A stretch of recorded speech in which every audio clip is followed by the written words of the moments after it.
today's video, we will see how to film with the Dji Osmo Action 3. Well, there's one very simple way. If we take the camera, even if it's turned off, you can enable a feature that is, I think, already enabled by default. If you just press the record button, it will turn on the camera and it will film, just like that. When you do see that timer on the upper left corner, it does film, and when you want to stop it, you press the recording button and then it stops, or if you tap, it won't power off. And we will keep it on because in the next minute we will see how to use the camera a bit more deeply. If you want to use all the features of your camera, that's what we're gonna see in the next minute. So, about the video mode, you have two modes. When you are on that page or any page from where you can see what you are filming, just like that, you swipe your finger from left to right to have access to some other mode. You got that video mode and you got the HDR mode. There's also a slow motion mode, but we will come back to this one later. So what is the difference between the video mode and the HDR mode? It's important to see it because when you use it, you might not realize that they are different. So to show you what they are, I have filmed those two extracts in both modes in which I explain what is the difference between them. Okay, so let's do a quick example of why you may want to use the HDR or standard video mode. So actually, we are in standard mode, and if I stand just like that in front of the sun, so the sun is just behind me, as you can see, and actually the example is not that good because the standard mode on the Dji Osmo Action 3 does quite a good job. Well, the thing is, because it's very bright on the back and not on my face, well, you may have a hard time to see my face. And actually, if you look at the sky in the region of the sun, well, you don't have a lot of details because it's very, very bright over there, and in the trees it's quite dark. Now let's switch to HDR mode. So this is HDR mode. As you can see now, the sun area have more details in the cloud and in the sky, and you may also have more details on the trees over there. And if I stand in front of the sun, I can even add my just like that, so that my face is now in a very, very dark environment, and even if the sun comes from the back, you may have more easy time to see my face. Is it? Actually, it's not clear on the screen. Well, but well, that's the idea. It's to get more of the bright and more of the dark now in HDR, and there's also the side of the building over here. And if I switch back to standard, just like that, you can see that the building is maybe darker. And I say maybe because, as I said, the standard mode on this camera do a very good job. Let's go inside to see another example. So this is another great example of where you want to use the HDR. So let's say that, for example, you have a room with very big window and a very bright sun from the outside. I'm actually on standard mode. So the thing is that when you film that way, and again, the standard mode on that camera is quite fantastic. You have a very bright window over there, and you have more darker area inside. So usually the window are just all white because it's dark inside, and the camera tried to do a balance. So let's switch now. Take a look at the standard mode, and let's switch to HDR. So with HDR, we should have a bit more detail outside and a bit more detail inside. For example, that area that is dark was darker in the previous shot.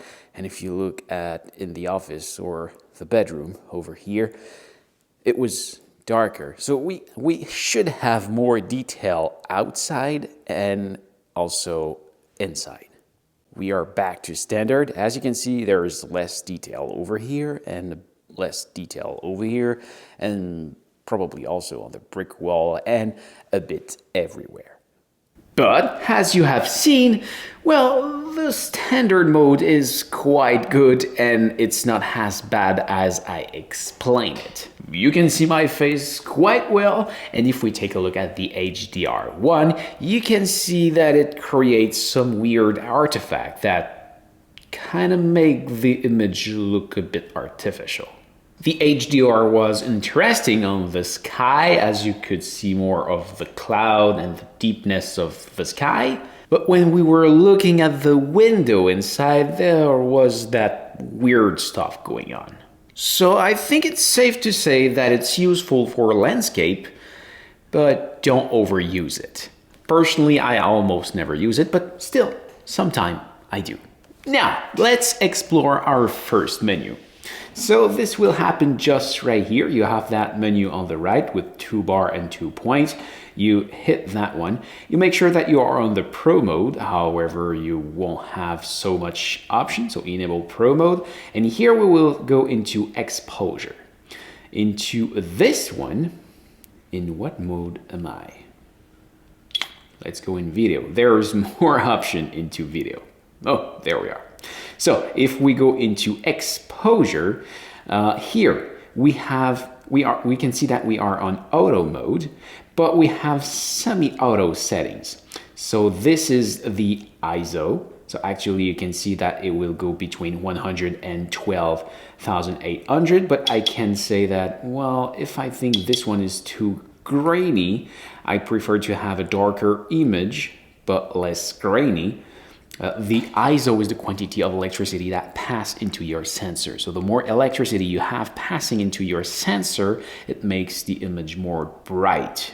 But doing so create more grain. That's why I say grainy. So if you think your image is too grainy, you can lower the maximum ISO you allow to go inside the sensor.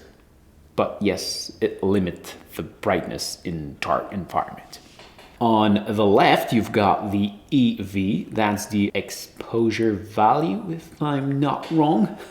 So, like, for example, that's a good example. You see, I want to film my camera that is right here, but the camera do an evaluation that is very bright because there is that big spotlight that going in. So I can say that I want it more bright. And now, as you can see, I can see my camera and still be into an auto mode. But usually it does a pretty great job, but that is a great example to use it. So let's keep that one like that. But if I go into manual, here I can really play with my speed. And on the right, I can play with my ISO directly, just like that. But usually, as I said, the auto mode do a pretty great job.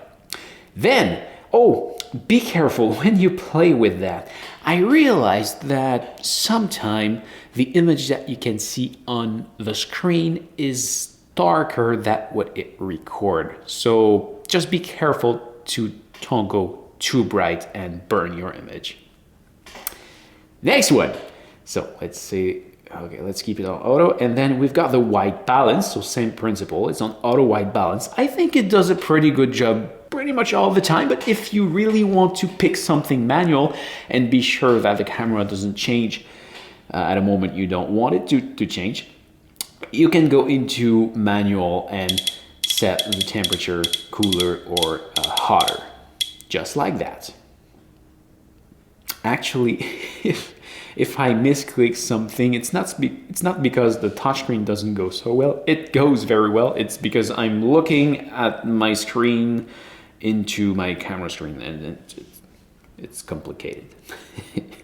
And then you've got the color. The color is switch between DC-like, and as you can see just right here, it says 10-bit. and this one is the normal, which is 8-bit. So what's the difference between 8-bit and 10-bit? Well, in 10-bit, it just records more color. It gives you more details to play with. But if we look at what the image looked like when you just take it out of the camera, that is the 8-bit and that is the 10-bit. I think the 8-bit does look better than the 10-bit, but yes, I know that gives you the ability to play with it and take it to a higher level with a 10-bit. But I'm not somebody who's gonna play with that as I'm colorblind. So if you don't want to color correct your footage and just put it online, go with the normal one. If you want to edit it, go with the 10-bit. Then we have another option, that is the FOV for field of view. This one is in the very same menu. It's in the one right here. FOV just right here, and as you can see, actually it's on ultra wide and I can take it up to narrow. And no, this is not a zoom, this is all happening virtually. It's a zoom on the sensor. So let's see with some example what they are. This is the ultra wide. Now this is the wide. That is the standard, that is also called DRAP. We'll come back on this later.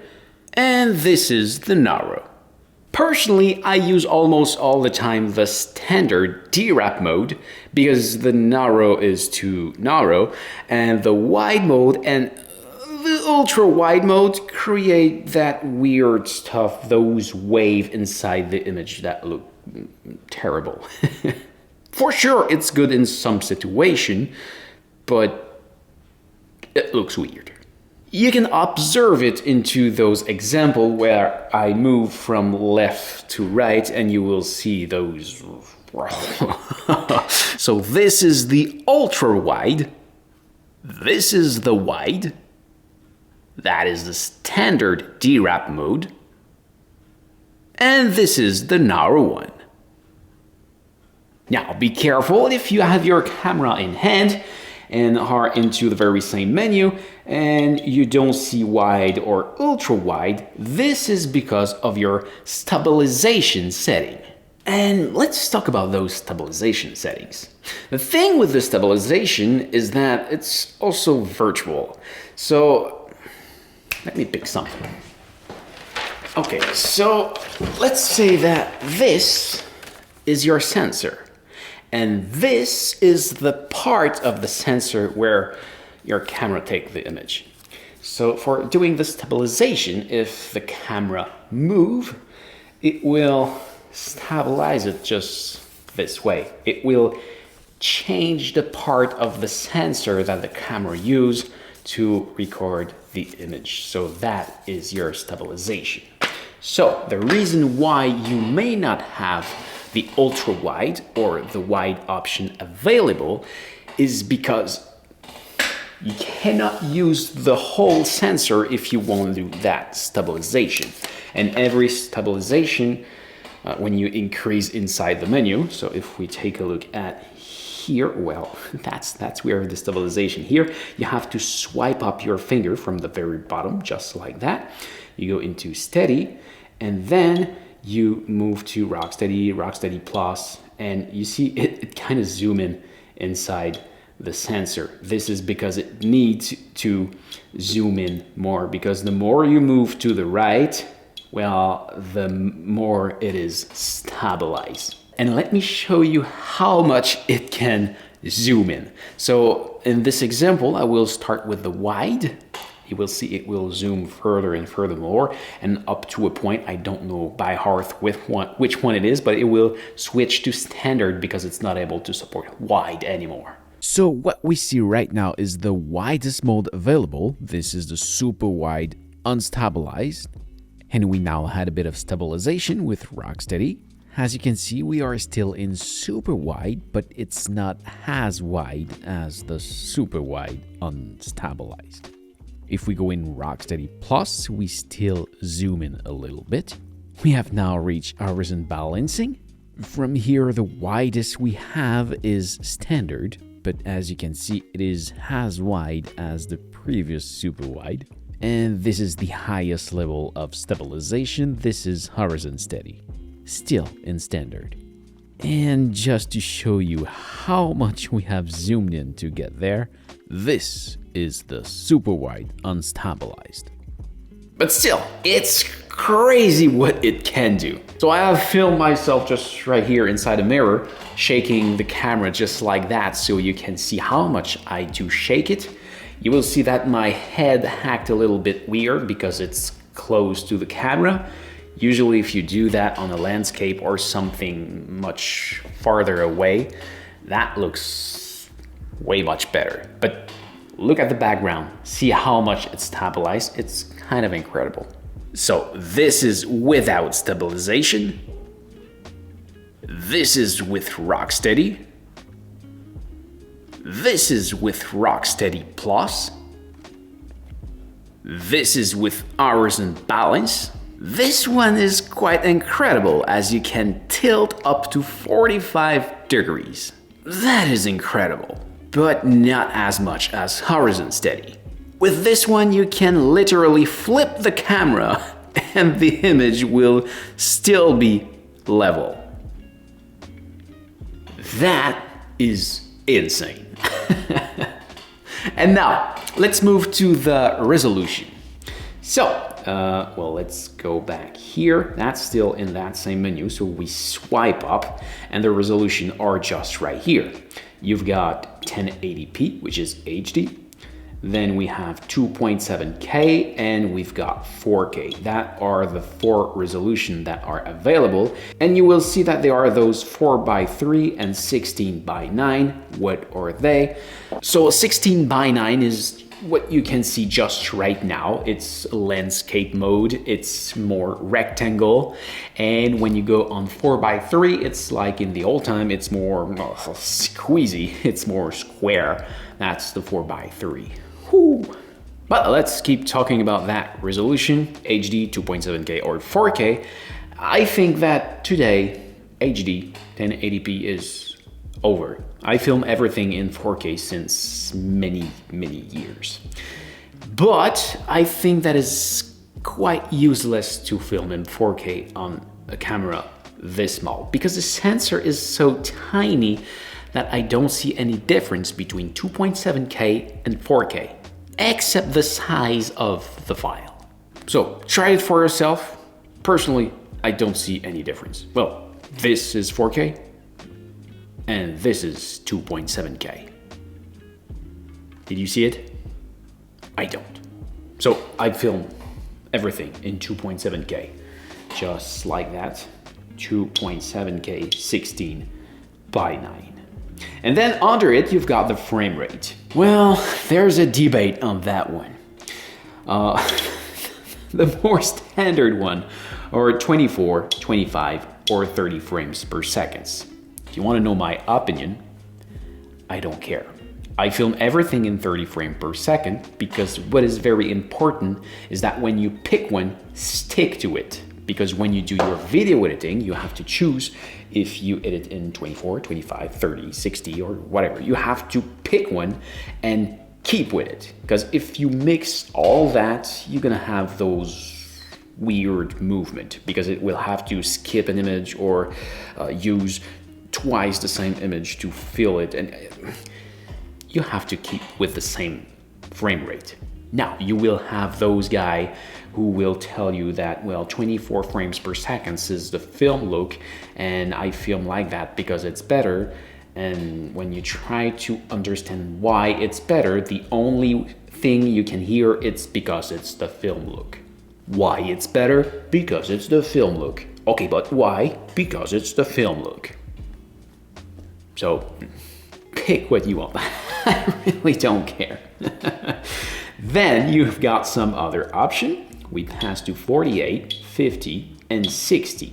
And if you realize, it's exactly the double of 24, 25, and 30. Oh, and I forget to say something. 24 is a standard in America, and 25 is a standard in Europe. For the rest of the world, I don't know what they use, but the thing is that with the old technology, the analog things, it was something about the electricity for the computer that was playing it or whatever. I was not really working in video into that epoch, but that's why 24 in America and 25 in Europe. So today, in the digital world, 24, 25, 30, we don't care. But here, as we can see, 48, 50, and 60 is the double that will allow you to do slow motion. You can film in 60 frames per second and publish it that way if you'd like, but that's not something we see very often, but you can do it if you want. But the main use of 60 frames per second is that you can film something in 60 frames per second, put it in your video timeline on your editing software, and use 1 frame on 2. That will look normal because it will be constant. And if you want to go slow-mo, you can stretch that and use 1 second of video on 2 seconds, because 60 frame on 2 seconds on a 30 frame per second timeline is 2 seconds. Well, you can do that slow motion that way. And you can go up to 100, which is the quadruple of 25. And you have no option for 24, and you've got 120, which is the quadruple of 30. Now, as I told you, you also have the option of going onto slow motion mode. This one will let you go up to 4 times, which is 120. And if you go into HD, you're gonna have the option of 8 times, which will be the same thing as if we go back into video, go into HD, you can go up to 240. But I don't recommend to use the slow motion mode because it just restricts you in some way. Because basically what it will do is it will create a 30 frame per second video that will play in slow motion straight away, but you will lose the audio. If you record in 120 frames per second, you will have a normal video with everything, the audio, and that just look normal. And you have the option to take it at a slower speed. Of course, if you just want to film something funny, do a short clip and publish it just like that without going onto a video editing software, the slow motion option might be the right option for you. But if you just want to have more options, just use more frame per second into the regular video mode. And we have a last option to see, and it's the loop mode. So this one is also available when you swipe up, and it's that one just right here. You see the camera with those 2 little circle line? That is the loop. You have the option between, max 5 minutes, 20 minutes, or 1 hour. So let's say that I pick 5 minutes. What will it do? So it will start recording a video up to 5 minutes, and this will create a file. Then it will start another 5-minute video, and when this one will be complete, it will delete the previous one and start a new one. Delete the previous one, start a new one.